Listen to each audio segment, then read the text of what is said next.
పరిస్థితుల్లో అంత ప్రమాదం జరిగినప్పటికీ కూడా అవన్నీ ఏమీ కేర్ చేయకుండా ఈ రోజు మా ఇంటికి వచ్చి తీరారు, చేసిన ప్రామిస్ ఆయన నెరవేర్చుకున్నారు అని చెప్పారు. నిజంగా ఆ కమిట్మెంట్, ఆ ప్రామిస్ కానీ ఆ సెంటిమెంటల్ కానీ ఏ విధంగా చూడొచ్చు? అండ్ ఈరోజు ఆ సభలో ఒక యువకుడు ఆయన కువి భాషలో ఆయన మాట్లాడుతున్నప్పుడు లేదు దాన్ని ఇంకో విధంగా ఎక్స్ప్లెయిన్ చేస్తుంటే కూడా లేదు నీ కువి భాషలోనే నువ్వు మాట్లాడు, లేదంటే రాసివ్వు, నేనే దాన్ని చూసుకొని నేనే మాట్లాడతాను, దాన్ని చదువుకొని అని మాట్లాడారు. అంటే ఆ కమిట్మెంట్ ఏంటి అసలు? కువి లాంగ్వేజ్ నేర్చుకోవడం కూడా ఎంత విద్య అనుకోవచ్చు, ఎందుకంటే అసలు అలాంటివి మనకు రావు, నేర్చుకుందామన్నా కూడా ఆయన కమిట్మెంట్ ఏంటి అసలు?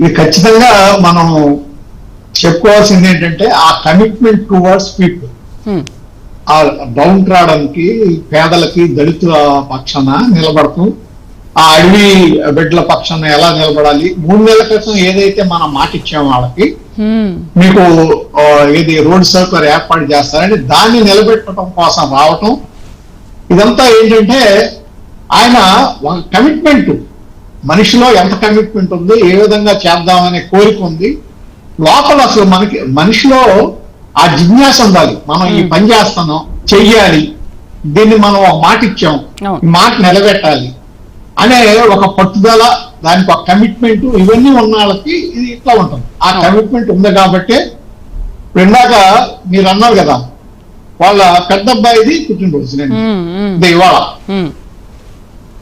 కదా, ఆ పుట్టినరోజు ఉన్నప్పుడు ప్రమాదం జరిగింది. ఈ పుట్టినరోజు ఉన్నప్పుడు ముందు తెలుసు కదా, మరి ఈ ప్రోగ్రామ్ లో ఒక రోజు ముందు జరుపుకోవచ్చు, లేకపోతే ఒక రోజు వెనక పెట్టుకోవచ్చు, అవకాశం ఉంది. కానీ ఇదే రోజు పెట్టుకుని చేశారు అంటే ఆయన కుటుంబానికి ఎంత ప్రాముఖ్యత ఇచ్చినా అన్నిటికన్నా ముందు తన వరకు చూసుకుంటే ప్రజలకే ప్రాముఖ్యత ఇవ్వాలి, పీపుల్స్ ఫస్ట్ అనే కార్యక్రమాన్ని అమలు చేయాలని ఆయన స్పష్టత వచ్చిందనేది ఒకటి. ఇక్కడ ఇందాక ఆవేశంగా చూస్తే కూడా ఎన్టీఆర్ కూడా అంతే, ఏదన్నా మాట ఇస్తే అక్కడికక్కడ అయిపోవాలి. ఆ మాట ఇస్తే ఇమీడియట్ గా అయిపోవాలి. మాట కూడా ఏంటంటే ఆలోచించడం కూడా కాదు, అక్కడ ఆ ప్రాబ్లం ఉంది, ఇమీడియట్ గా ప్రాబ్లంకి ఏ సొల్యూషన్ దాన్ని చేసేయడమే, మాట్లాడేయటమే ముందు. దాని తర్వాత అధికారులు ఇక వాళ్ళ పనులు చేసుకుని దాన్ని సాల్వ్ చేయాలి. అదే విధంగా ఇప్పుడు 3 నెలల్లో నేను వచ్చి నీకు రోడ్డు వేస్తానని ఇచ్చాడంటే ఏ ధైర్యంతో ఇచ్చినట్టు? అంతే కదా. ఇప్పుడు అక్కడ ఏజెన్సీ ప్రాంతాల్లో 3 నెలల్లో వచ్చి నీకు రోడ్డు సౌకర్యం ఏర్పాటు చేస్తాను అన్నారంటే ఏ ధైర్యంతో ఇచ్చినట్టు పవన్ కళ్యాణ్ గారు? ఇవాళ వచ్చింది కూడా శ్రీకాకుళం జిల్లా చిన్న గ్రామంలో కూడా ఈ రోజు అంబులెన్స్ మోత మోగింది. ఇన్ని రోజులు ఏ ప్రభుత్వాలు చేయని పని ఈ రోజు ప్రభుత్వం చేసింది. అంబులెన్స్ మోత మోగింది, గర్భవతి వెళ్ళింది, సుఖప్రసవం కూడా అయింది ఆమెకి. అదే అంటే నేను ఏదైతే మాట ఇచ్చానో ఆ మాట ఊరికే నోటితో చెప్పినట్టు కాకుండా అది అమల్లోకి రావాలి. నేను ఇచ్చిన మాట నెరవేరాలి. ఏదైతే హామీ ఇచ్చామో ప్రజలకి ఆ హామీ అమల్లో అవ్వాలి, అమలు జరగాలి. ఆ విధంగా ప్రయత్నం చేయాలని అనే ఒక ధ్యాస, ఆ కోరికతోనే కదా ఇవాళ జరిగింది. అట్లాగే మరి ఈ విధంగా ఉన్నప్పుడు దీన్ని కొన్ని విషయాల్లో మనం దీన్ని మాట్లాడాలంటే నిన్న జరిగిన దాంట్లో ఒక పక్కేమో దీనికి 1000 కోట్లు ఏజెన్సీ ప్రాంతాల్లో ఖర్చు పెట్టడం అనేది ఇంతకుముందు ఇప్పుడు జరగాల. 1000 కోట్లతో రోడ్లు డెవలప్ చేయడానికి, ఒక ఇన్ఫ్రాస్ట్రక్చర్ ఏర్పాటు చేయడానికి కార్యక్రమం జరుగుతుంది. దానికి వెళ్తున్నాడు. దాన్ని ఇప్పుడు ఎట్లా ఉందంటే ఇవాళ సోషల్ మీడియా పరిస్థితి కానీ, కొన్ని ఇది కానీ మీడియా పరిస్థితి కూడా ఎట్లా ఉందంటే దొంగపోతే ఏంటంటే దొండ కట్టేయండి అన్నట్టుగా దాన్ని కనీసం ఆలోచించకుండా నిన్న పవన్ కళ్యాణ్ పర్యటన కూడా వివాదాస్పదం చేశారు. ఏది జేఈ దానికి పవన్ కళ్యాణ్ దానికి పరీక్షకు వెళ్ళలేకపోయారు అని చెప్పేసి అసలు దీనికి ఒక విధంగా చూస్తే పవన్ కళ్యాణ్ సంబంధం లేదు, వ్యక్తిగతంగా తనకేం సంబంధం లేదు. అది వాళ్ళు సెక్యూరిటీ వాళ్ళు చేస్తారు. సీఎం వచ్చినా, పిఎం వచ్చినా, లేక మంత్రి వచ్చినా, డిప్యూటీ సీఎం వచ్చినా వాళ్ళకి ఆ కార్యక్రమాలు చేసేవాళ్ళు పోలీసు, ఆ డిపార్ట్మెంట్. కనీసం తెలుసుకోకుండా ఒకళ్ళేమో ముగ్గురు అన్నారు, వీళ్ళేమో 23 అన్నారు. దానికి నువ్వు ఎంత చేస్తావా, నీకు ఇదా అదా అని చెప్పి ఏదో మొదలెట్టారు దాని మీద. నీకు ఏదైనా అర్థం ఉందా నువ్వు చేయటం అని. ఎవరన్నా ఏ ముఖ్యమంత్రి వెళ్ళినప్పుడు కానీ లేకపోతే ఏ మంత్రి వెళ్ళినప్పుడు కానీ ట్రాఫిక్ ఆపకుండా ఉన్నారు చెప్పండమ్మా.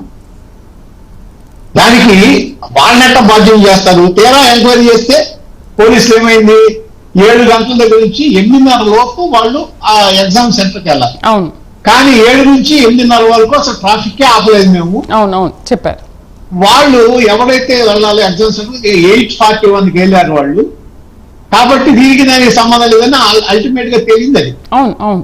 దీని మూలన ఏం ప్రయోజనం వస్తుంది నాకు అర్థం కావట్లేదు. ఇటువంటి తప్పుడుగా ప్రచారాలు చేసో లేకపోతే ఇటువంటి ఇచ్చేసో అక్కడికక్కడ ఏదో కాసేపు ఆనందపడుతుంది తప్ప ఒక మంచి పని జరుగుతుంది కదా, మంచి పని జరుగుతుంది కదా. మంచి పనిని సైడ్ ట్రాక్ చేయడం కోసం చెడు పని జరిగిందని చూపించటం, దాని వల్ల ప్రయోజనం ఏంటంటున్నా నేను. ఎందుకు అట్లా ఆ విధంగా రాజకీయం దిగజార్చుకుంటాం ఎందుకు? దాని వల్ల ప్రయోజనం ఏంటి? మనం ఏదన్నా తప్పు జరిగితే దాన్ని ప్రశ్నించాలి. ఏది అట్లాగే ఇప్పుడు ఇవాళ అక్కడ ఏది జగన్మోహన్ రెడ్డి గారు వెళ్ళారు, అక్కడ ఏది మన అనంతపురం జిల్లా రాప్తాడు. సెక్యూరిటీ ఉంటుంది కదా, ఖచ్చితంగా ఆపుతారు. ఆయన వెళ్ళే రూట్ లో వెహికల్స్ ఆపుకుని ఎట్లుంటారు? అది నార్మల్ గా జరిగేది. దాన్ని పట్టుకుని నేనంతా దాని మీదే ఇచ్చేసి చేయటం అనేది అయితే ఒకటి. జగన్మోహన్ రెడ్డి గారు కూడా ఎప్పుడైతే ఇట్లా ఈ మార్క్ శంకర్ ఇట్లాగా పవన్ కళ్యాణ్ గారి అబ్బాయికి ప్రమాదం జరిగిందన్నారో ఆయన కూడా స్పాంటేనియస్ గా స్పందించారు. మంచి విషయం. పార్టీ రహితంగా అన్ని పార్టీల వాళ్ళు అందరూ కూడా స్పందించడం అదొక మంచి పరిణామం. ఈ విధంగానే ఉండాలి. ఇక ముందు కూడా ఈ విధంగా ఉంటే మంచిది. ఎవరైనా సరే రాజకీయ నాయకులు రాజకీయంగా చేయండి, వ్యక్తిగతాన్ని వ్యక్తిగతంగా ఉంచండి. అట్లాగే మంచి పని జరిగినప్పుడు మీరు దాన్ని హర్షించండి, చెడు జరుగుతున్నప్పుడు మీరు విమర్శించండి, తప్పులేదు. విమర్శ కూడా ఎట్లా ఉండాలంటే అసభ్యకరమైన విమర్శలు కాదు, ఉండొద్దు. అవును, పాయింట్స్ దాని మీద విమర్శించండి. ఈ విధంగా ఆరోగ్యకరమైన వాతావరణం, ఆరోగ్యకరమైన రాజకీయ జీవితాన్ని భవిష్యత్ తరాలకి మనం పరిచయం చేస్తే వాళ్ళు కూడా రాజకీయం అంటే కొద్దిగా ఇంట్రెస్ట్ ఉండి ప్రజలకు మేలు జరిగే అవకాశం ఉంటుంది. ఏదైనా పవన్ కళ్యాణ్ గారు నిన్న జరిగిన దాన్ని కానీ, ఆయన ప్రవర్తించిన తీరు కానీ, ఆయన నిబ్బరంగా ఉన్న దాన్ని కానీ అందరూ అప్రిషియేట్ చేయాలి. ఒక పరిణితి చెందిన రాజకీయ నాయకుడిలాగా ఆయన రూపుదిద్దుకు